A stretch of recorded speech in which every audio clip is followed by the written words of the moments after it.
kuatkan hati, negeri ini memanggilmu kawan.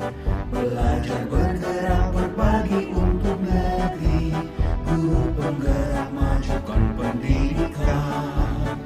Guru penggerak menghamba pada murid, kreatif rancang pembelajaran.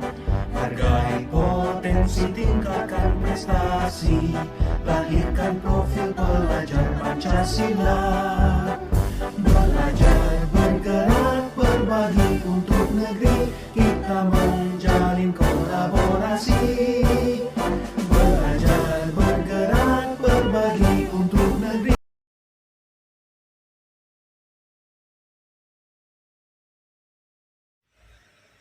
Bismillahirrahmanirrahim. Assalamualaikum warahmatullahi wabarakatuh.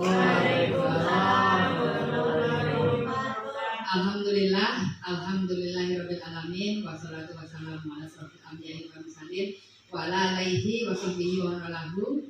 Asyhadu an la ilaha illallah wa asyhadu anna Muhammadan abduhu wa rasuluh. Yang sama-sama kita hormati Bapak Kepala Sekolah SMK Negeri 1 Timpeh, Bapak Ibu Majelis Guru, staf tata usaha yang hadir pada diseminasi budaya positif oleh saya Eva Prastyawati, CGP Angkatan 9 SMKN 1 Timpeh, Darmasraya, Sumatera Barat. Pertama dan utama sekali, marilah kita ucapkan puji syukur kehadirat Allah Subhanahu wa Ta'ala yang senantiasa memberikan rahmat, hidayah, karunia kepada kita semua, sehingga kita dapat melaksanakan aktivitas sebagaimana semestinya. Berikutnya, salawat dan salam tidak lupa kita aturkan kepada arwah junjungan Nabi kita, Nabi Muhammad Sallallahu Alaihi Wasallam, yang telah meninggalkan dua pusaka yang sangat berharga untuk pedoman hidup kita, yakni Quran dan hadis. Semoga kelak di yaumil akhir kita termasuk umatnya yang mendapat syafaat dari beliau. Amin. Amin. Baiklah, Bapak Kepala Sekolah yang sama-sama kami hormati, Bapak dan Ibu Majelis Guru serta staf tata usaha yang hadir pada saat ini. Berikut adalah diseminasi budaya positif.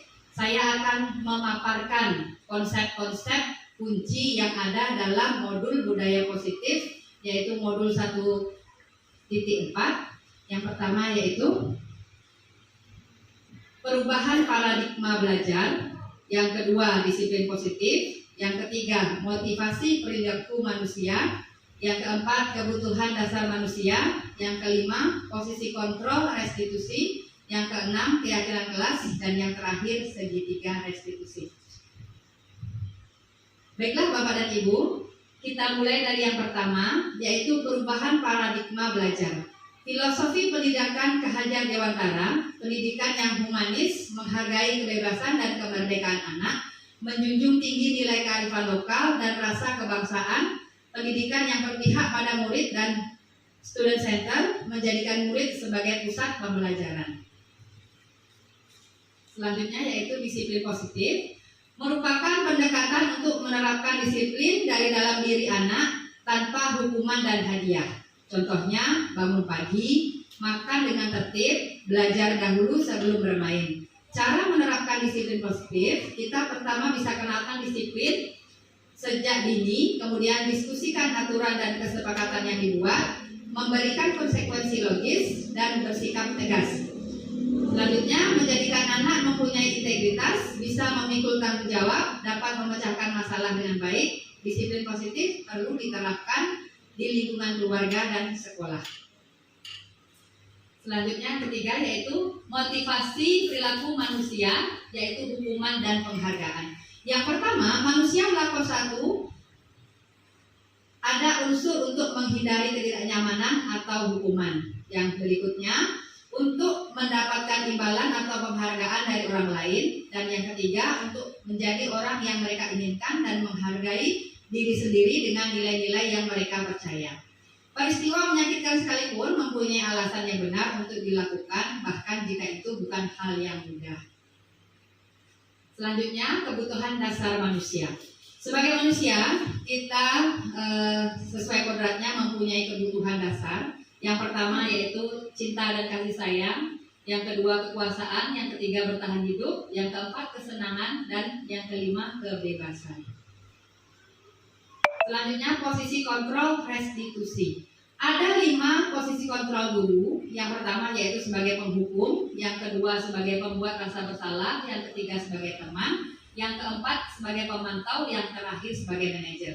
Nah, Bapak dan Ibu, sebagai kita guru yang kita laksanakan setiap hari, maka posisi kontrol yang paling baik, yang paling tepat dilaksanakan untuk seorang guru adalah sebagai pemantau dan manajer. Karena membantu guru untuk memastikan bahwa murid mengikuti aturan dan norma yang berlaku di sekolah. Selanjutnya, keyakinan kelas. Ada perbedaan antara kesepakatan kelas dengan keyakinan kelas. Kesepakatan kelas merupakan pernyataan tujuan bersama dan standar perilaku antara siswa dan guru dalam lingkungan kelas. Contoh, datang ke sekolah tepat waktu, menjalankan piket sesuai jadwal, memakai seragam dengan sopan dan rapi.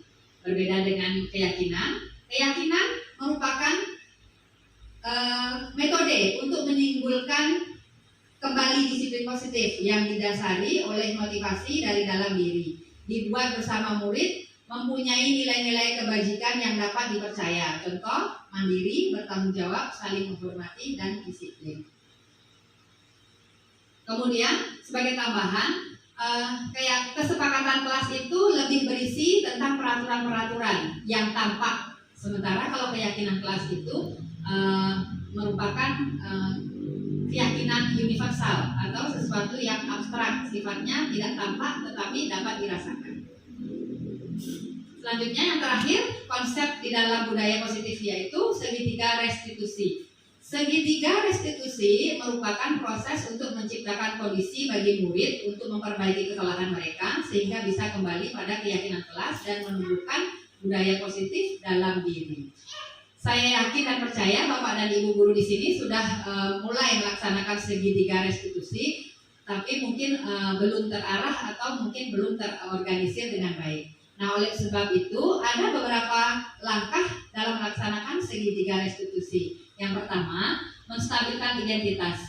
Tujuan dari menstabilkan identitas yaitu merubah orang yang gagal karena berbuat kesalahan menjadi orang yang sukses. Jadi kepada siswa atau pada murid, kita berusaha yang pertama yaitu menstabilkan identitasnya dahulu. Kemudian yang kedua, validasi tindakan yang salah. Tujuannya memahami alasan melakukan kesalahan sehingga anak merasa dipahami.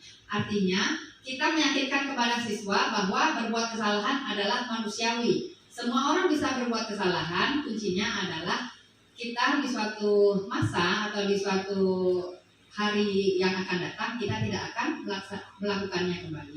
Yang terakhir yaitu menanyakan keyakinan. Tujuannya, menghubungkan nilai-nilai yang dipercaya berpindah menjadi orang yang diinginkan. Artinya begini Bapak dan Ibu, apa yang sudah dilakukan anak itu kita menanyakan keyakinan apa yang sudah mereka dapati dari sesuatu yang sudah mereka lakukan sebelumnya.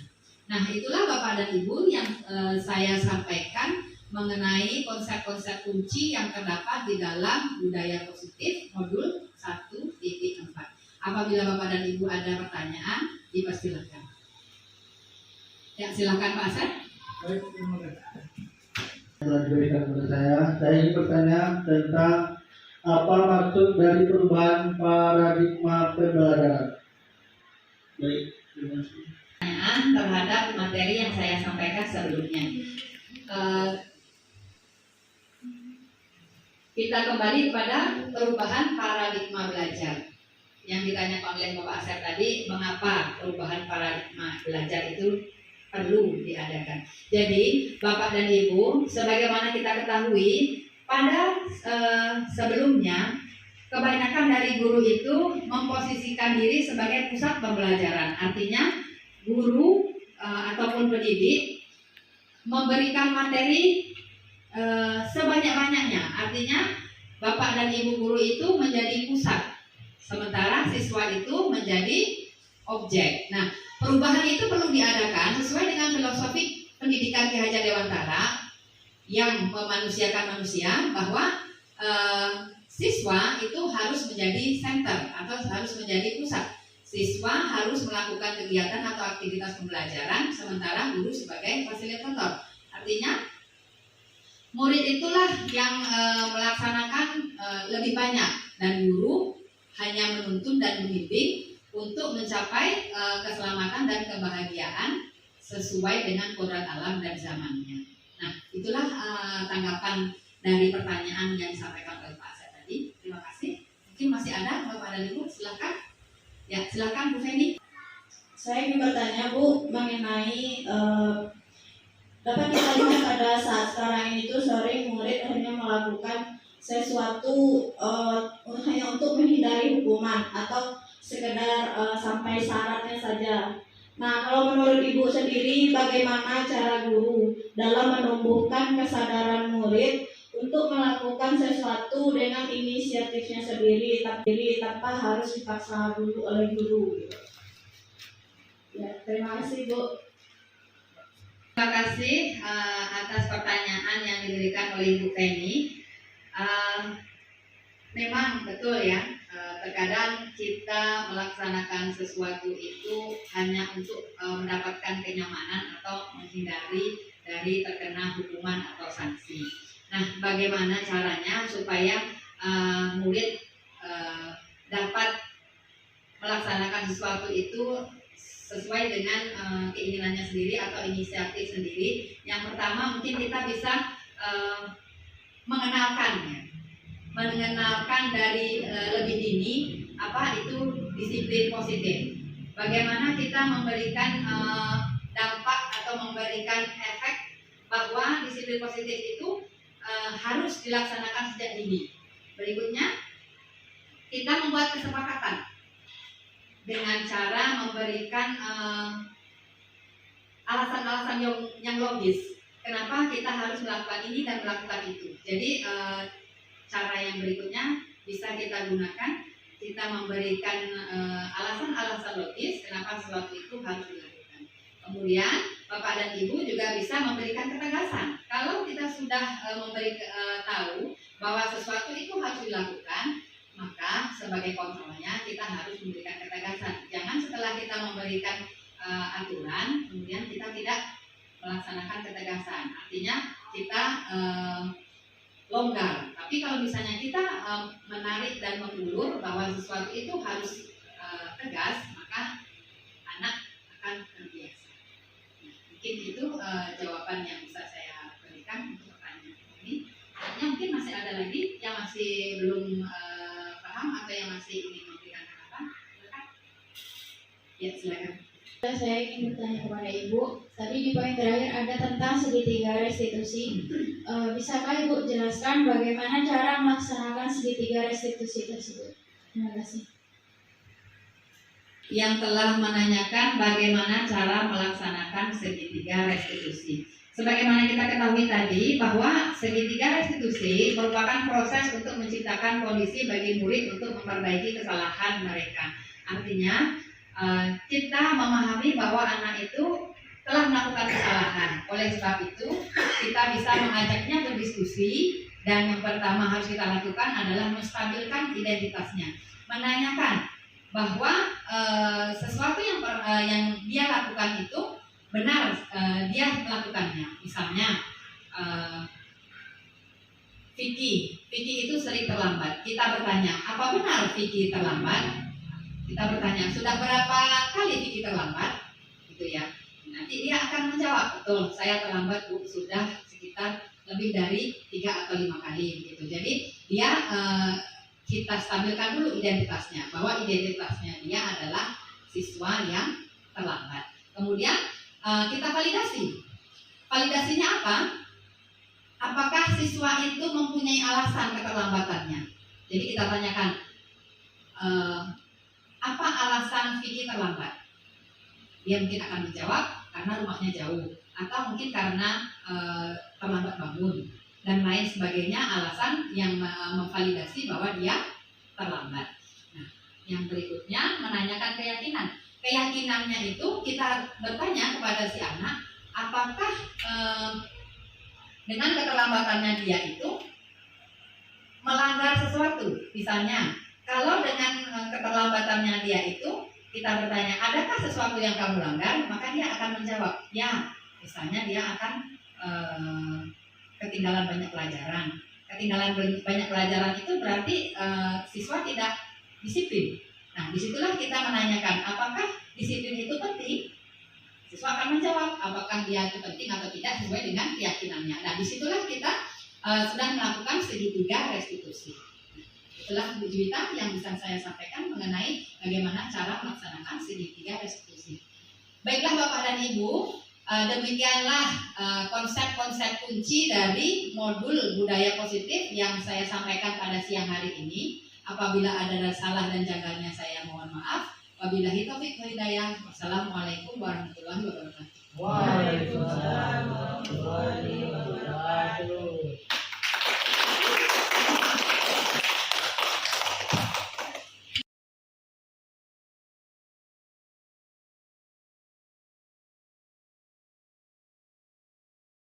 Assalamualaikum warahmatullahi wabarakatuh. Waalaikumsalam warahmatullahi wabarakatuh. Good morning everybody. Good morning. How's life everybody? I'm fine, thank you. Oke, baik anak-anak semuanya. Sebelum kita melanjutkan pelajaran kita dari yang sudah disampaikan minggu lalu, kita hari ini akan membuat keyakinan kelas. Anak-anak ada yang tahu apa itu keyakinan kelas? Tidak. Belum pernah membuat keyakinan kelas sebelumnya? Belum. Oke, baiklah anak-anak. Sebelum kita membuatnya, Ibu akan memberitahu apa itu keyakinan kelas. Jadi keyakinan kelas itu seperti ini ya. Ada nilai-nilainya. Misalnya di dalam peraturan itu ada nilainya. Misalnya disiplin, misalnya tanggung jawab, percaya diri, mandiri, gitu ya. Nah, dari apa yang kita yakini di keyakinan kelas itu, dia kalimatnya berbentuk positif. Jadi bukan berbentuk negatif. Misalnya keyakinan kelasnya mencontek itu tidak baik. Jadi kalimatnya dilarang mencontek. Harusnya seperti itu kan? Tapi kita membuat keyakinan kelasnya bukan dilarang mencontek, tetapi mengerjakan aktivitas atau mengerjakan tugas secara mandiri. Nah, begitu ya. Jadi kita membuat keyakinan kelasnya itu dengan kalimat positif. Kalimat apa? Positif. Jadi tidak ada kalimat di apa? Dilarang. Tidak ada kalimat tidak boleh. Jadi nanti Ananda membuatnya kalimat positif. Nah, ini akan Ibu bagikan kertas. Nah, di sini nanti Ananda akan menuliskan dan ditempelkan di depan. Nah, kesepakatan kelas ini atau keyakinan kelas ini nantinya merupakan yang bisa kita yakini bersama, kita laksanakan bersama di dalam kelas ini untuk seterusnya. Jadi ketika belajar bahasa Inggris atau kelas bahasa Inggris, maka keyakinan kelas yang sudah kita sepakati harus kita patuhi. Oke ya. Nah, nanti tuliskan di sini, kemudian ditempelkan di depan.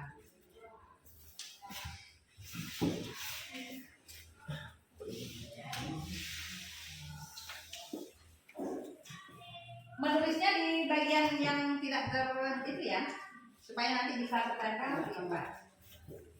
Yang di bagian lemnya di belakang ya, supaya tidak Nah, silakan dituliskan apa keyakinan kelas Ananda yang Ananda harapkan. Misalnya ingin apa di kelas ini?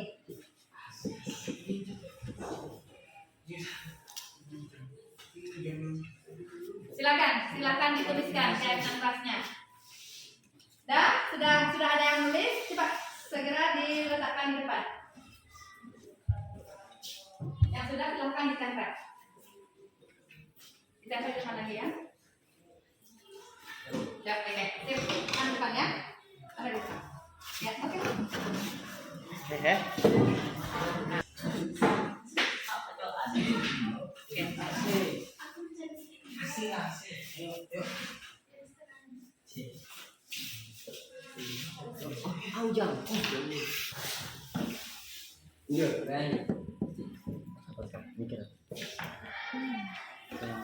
Ayo.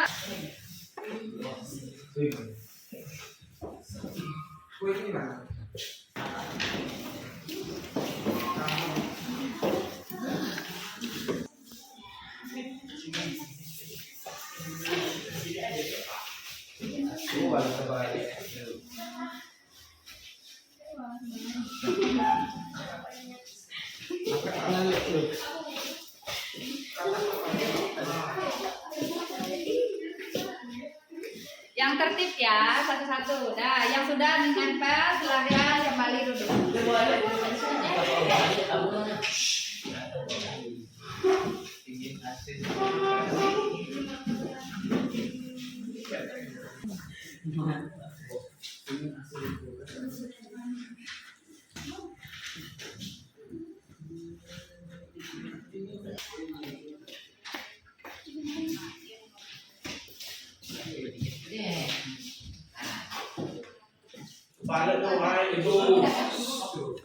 Yang Nanda semuanya tadi sudah menyampaikan keyakinan kelasnya yang diyakini dan sudah ditulis dan sudah diletakkan di depan.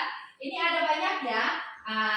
Untuk itu rasanya tidak semuanya, mungkin beberapa ada yang sama. Jadi akan kita diskusikan bersama mana yang akan menjadi keyakinan kelas kita bersama.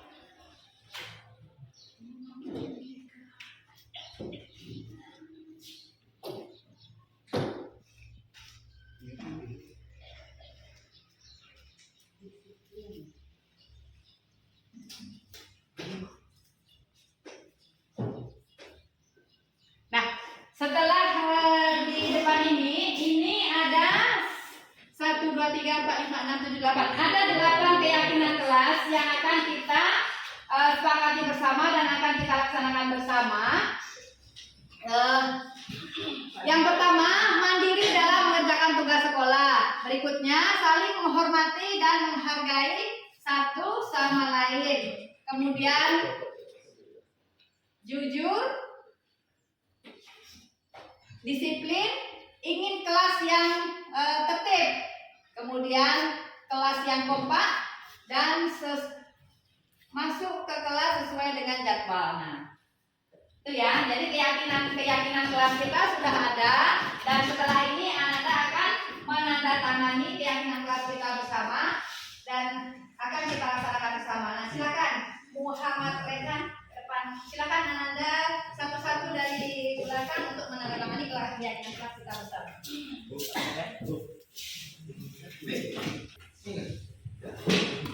Lanjut.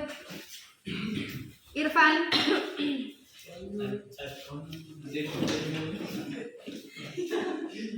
Kemudian Hafiz.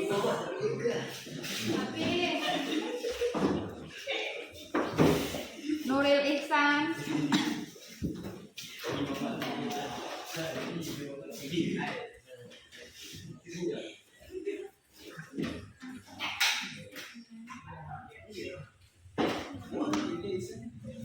Ya, Nuril Ihsan, kemudian Widodo.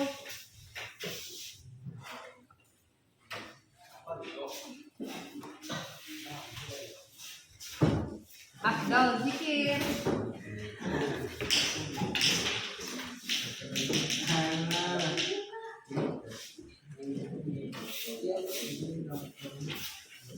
Dea Puspita. Raja.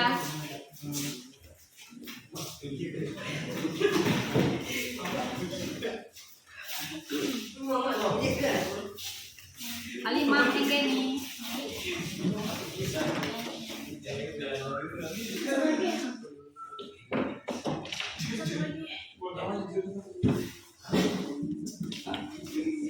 Angga.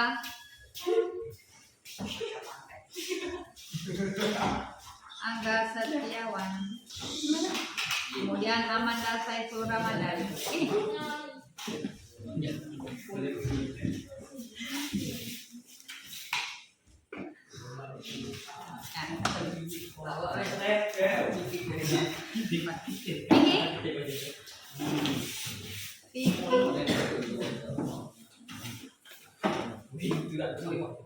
Sulistian Bima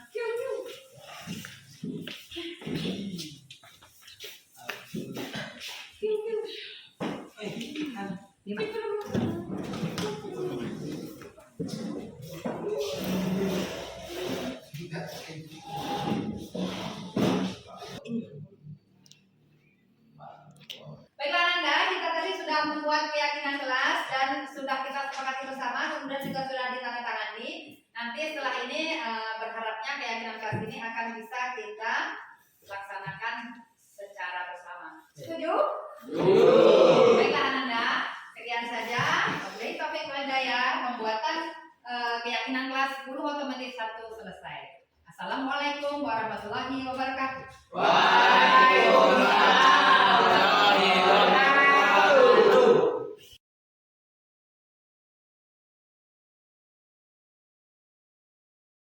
warahmatullahi wabarakatuh. Perkenalkan nama saya Widodo, saya dari kelas 1. Assalamualaikum warahmatullahi wabarakatuh. Perkenalkan nama saya Muhammad Rehan. Saya dari Orto 1.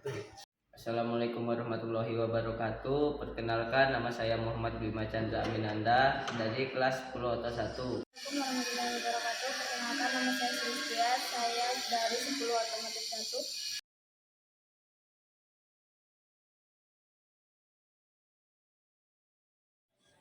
Senang dan bersemangat. Saya bersemangat dan senang. Senang. Senang.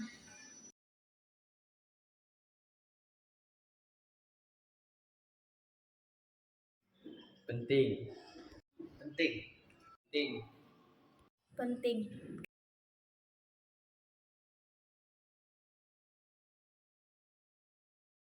Membuat keyakinan kelas sangat penting karena bisa menjadi saya disiplin. Keyakinan kelas sangat penting bagi saya karena saya lebih bertanggung jawab. Menurut saya keyakinan kelas sangat penting karena bisa membuat saya menjadi lebih mandiri. Keyakinan kelas sangat penting bagi saya karena membuat saya mandiri.